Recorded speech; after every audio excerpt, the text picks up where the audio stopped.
Good morning everyone. চলো দেখে নেওয়া যাক আজকের 25শে মার্চের ইম্পর্টেন্ট কারেন্ট অ্যাফেয়ার্স।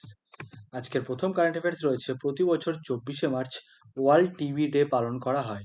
এবছরের theme yes we can end TB, led by countries powered by people. Census 2027-এর ব্র্যান্ড অ্যাম্বাসেডর হলেন ওড়িশার বিখ্যাত বালি শিল্পী সুদর্শন পট্টনায়েক। পদ্মশ্রী পুরস্কারপ্রাপ্ত এই শিল্পী তার অনন্য বালি শিল্পের মাধ্যমে এই জনশুমারি নিয়ে জনসচেতনতা গড়ে তুলবেন। ভারত পেট্রোলিয়াম ক্রপ লিমিটেড গুরুগ্রামে সম্প্রতি গ্যাস এটিএম চালু করেছে।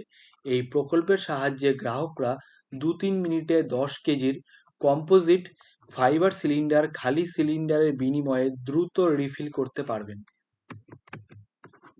ভুটান এবং ভারত যৌথভাবে UPI based cross border money transfer পরিষেবা চালু করার ঘোষণা করেছে।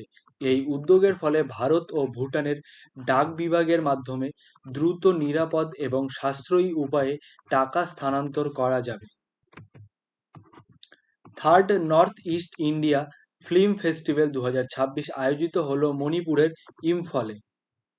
এটি 21 এবং 22শে মার্চ মণিপুরের ইম্ফলে ল্যাম্পফেলের তানথাপলিস সিনেমায় আয়োজিত হয়েছিল। Indiramma family life insurance scheme launch করল তেলেঙ্গানা রাজ্য সরকার।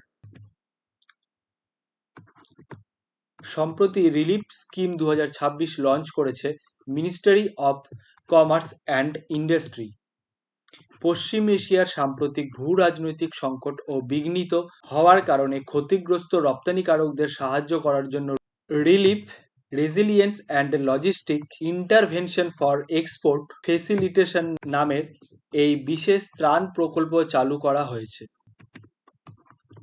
কৃষি সাথী ইনিশিয়েটিভ লঞ্চ করেছে agriculture insurance company of India. সম্প্রতি প্রকাশিত করুণা দ্য পাওয়ার অফ কম্প্যাশন শিরোনামে বইটি লিখেছেন কৈলাস সত্যার্থী। নেক্সট এবং আজকের লাস্ট কারেন্ট অ্যাফেয়ার্স রয়েছে, থাইল্যান্ডের নতুন প্রধানমন্ত্রী হলেন অনুতিন চার্নভিরাকুল।